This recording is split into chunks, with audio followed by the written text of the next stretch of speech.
All right, back to this story now for a moment. We've got some new video that has just come in from Philadelphia.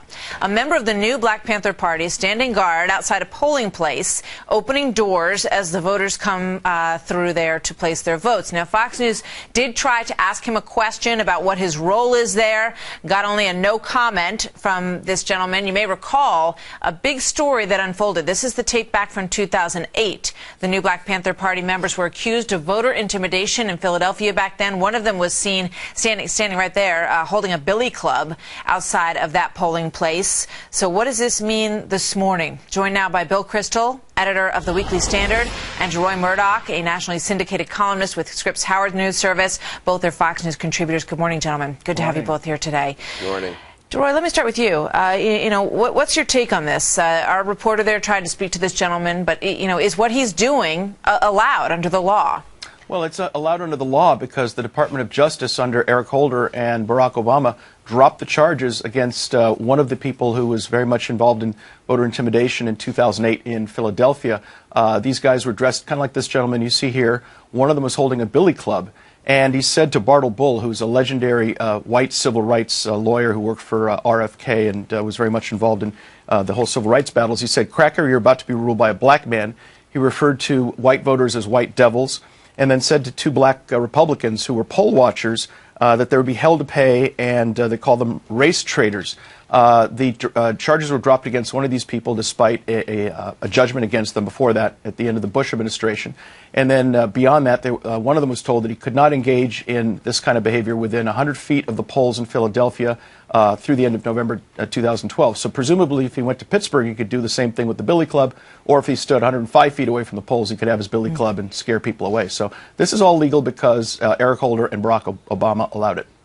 Interesting. That video is from this morning where he's just opening the door for voters there, and the quotes that Roy was just talking about are from 2008. Bill, what do you think about all this? Politics can be rough in Philadelphia. I hope that voters aren't intimidated. Honestly, we're having it's a fantastic thing to have this election here in the United States, 130 million people voting. You want the vote to be as clean and as fair as possible, and I think it will be in 98% of the country. But people really aren't supposed to stand within 100 feet. I think it is within 100 yards. I can't remember polling places. They're certainly not supposed to intimidate voters.